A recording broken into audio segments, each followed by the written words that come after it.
चलिए आइए चलते हैं बच्चों के लिए मुख्य करने वाले आसन। तो ये आसन हमारे शरीर को फ्लेक्सिबल, पूरी हमारे नर्वस सिस्टम को पूर्ण तरीके से फ्लेक्सिबल करेंगे। तो हम चलते हैं सबसे पहला आसन मकर आसन की ओर। मकर आसन, सबसे पहले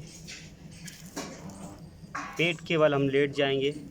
लेटने के बाद दोनों पैरों को, घुटनों को आपस में टच करेंगे। आगे से कोहनियों को आगे निकालेंगे, दोनों कोहनी आपस में मिलाएंगे या थोड़ा दूर भी रखेंगे। ठोड़ी को दोनों हथेलियों की एक आकृति बनाकर उसको रख देंगे, नज़र सामने रखेंगे।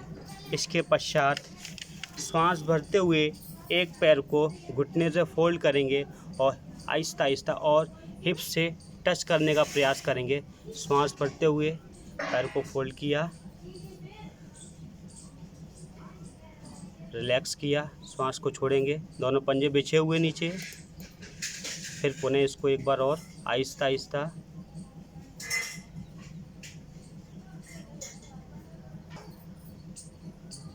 इसके बाद इसको पुनः दोनों पैर से भी करेंगे। तो दोनों घुटनों को मोड़ेंगे, श्वास भरेंगे आहिस्ता आहिस्ता, कुछ देर होल्ड करेंगे, उसके बाद छोड़ देंगे आराम से। फिर पुनः इसको एक बार और करेंगे, फिर इसको छोड़ देंगे। तो यह आसन हमारे रीढ़ की हड्डी के लिए, हमारे घुटने के लिए, हमारे पंजों के लिए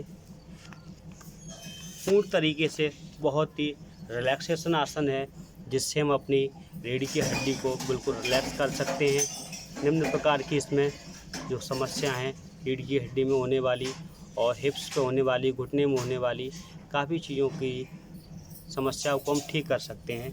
तो ये बच्चों के लिए बहुत ही महत्वपूर्ण आसन होते हैं, इन आसनों को बच्चे कर सकते हैं। इसके बाद दूसरा आसन सर्वांग आसन। लेफ़्ट का दोनों हाथों को निकालेंगे और लेफ़्ट करवट लेंगे। लेफ़्ट करवट लेने के बाद पीठ के बल लेट जाएंगे, पैरों को सीधा करेंगे। सीधा करने के बाद हाथों को बिल्कुल मिलाएंगे, सर्वांग आसन। तो पीठ के बल लेट जाएंगे, उसके बाद दोनों पैरों को उठाएंगे, आहिस्ता आहिस्ता श्वास भरते हुए 30 एंगल, फिर उसके बाद 60 एंगल, फिर 90 एंगल तक। 90 एंगल तक उठाने के बाद दोनों हाथों को कमर पर स्पर्श करेंगे। पीछे स्पर्श करने के बाद कोशिश ये करेंगे कि रीढ़ की हड्डी हमारी बिल्कुल सीधी हो जाए। थोड़ा सा और कमर को सीधा करेंगे, पैरों को सीधा करेंगे, आँखों को बंद रखेंगे और कोशिश करेंगे कि ये पैर कुछ देर इस तरीके से रुके रहें। और थोड़ा सा सीधा कर सकते हैं। इसमें अभ्यास जितना आपको होगा उतने आप पैरों को और हिप्स को और कमर को पूर्ण तरीके से सीधा कर सकते हैं। कुछ देर रोकने के पश्चात आहिस्ता आहिस्ता जिस तरीके से हम लेके गए थे वैसे ही पैरों को मोड़ेंगे, आराम से कमर को ज़मीन पे स्पर्श करेंगे आहिस्ता आहिस्ता। यह है सर्वांग आसन। पुनः एक बार इसका फिर अभ्यास करेंगे सर्वांग आसन का। सर्वांग आसन हमारे पीठ के बल लेट कर करने वाला यह आसन है। यह आसन हमारे थायराइड को सक्रिय करता है, मोटापा, दुर्बलता, थकान आदि रोगों से हमको निजात दिलाता है। इस आसन को करने से हम पूर्ण तरीके से अपने शरीर को बिल्कुल रिलैक्स महसूस कर सकते हैं। फिर श्वास छोड़ते हुए आहिस्ता आहिस्ता नीचे। शीर्ष आसन जो व्यक्ति नहीं कर पाते वो इस सर्वांग आसन को कर सकते हैं, क्योंकि सर्वांग आसन करने के योग्य अगर आप शीर्ष आसन नहीं कर पाते तो कुछ देर 3 से 5 बार इस आसन का अभ्यास अवश्य करें। इसके बाद बच्चों के लिए करने वाले मुख्य आसन शलभासन। शलभासन लेफ़्ट करवट लेंगे और पेट के बल लेट जाएंगे। तो शलभासन दोनों हाथों को थाइस के नीचे स्पर्श करेंगे और पंजे बिल्कुल ज़मीन से स्पर्श करेंगे। एड़ी, घुटने आपस में मिले हुए बिल्कुल।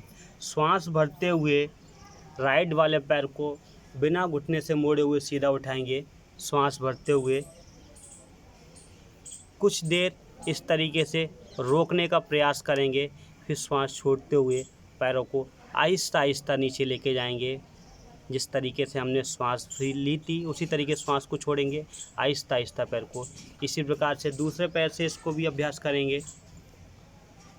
यह आसन हमारे मेरुदंड को, रीढ़ की हड्डी को, निचले भाग में होने वाली सभी रोगों को दूर करता है।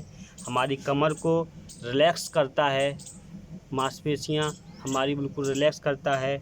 साइटिका की समस्या के लिए ये आसन बहुत ही लाभदायक है। जिसको साइटिका की समस्या हो उसके लिए ये आसन बहुत लाभदायक है। इस आसन को पुनः दोनों पैरों से भी किया जाता है, तो दोनों पैरों से भी इसको करेंगे। श्वास भरते हुए जितना हो सके उतना उठाएंगे, पैरों को रोकेंगे और फिर श्वास छोड़ते हुए आहिस्ता आहिस्ता इसको नीचे की ओर छोड़ देंगे। तो ये था हमारा शलभासन। पेट के बल लेट कर करने वाले कमर के लिए ये आसन कहलाता है शलभासन। इसके बाद बच्चों को करने के लिए नेक्स्ट आसन आता है भुजंगासन। भुजंगासन सबसे पहले दोनों हाथों को चेस्ट के बराबर, सीने के बराबर रखेंगे। दोनों पैरों को, पंजों को, घुटनों को आपस में मिलाएंगे, ठोड़ी को ज़मीन से स्पर्श करेंगे और श्वास भरते हुए नाभि से ऊपर के हिस्से को उठाएंगे। श्वास भरते हुए आहिस्ता आहिस्ता, और कोशिश ये करें पीछे की ओर देखने के लिए। आंखों को बंद भी कर सकते हैं और आंखों को खुला भी रह सकते हैं। फिर श्वास छोड़ते हुए आहिस्ता आहिस्ता नीचे आएंगे। यह आसन भुजंगासन है। पुनः इसका अभ्यास करेंगे। फिर श्वास भरते हुए ऊपर की ओर,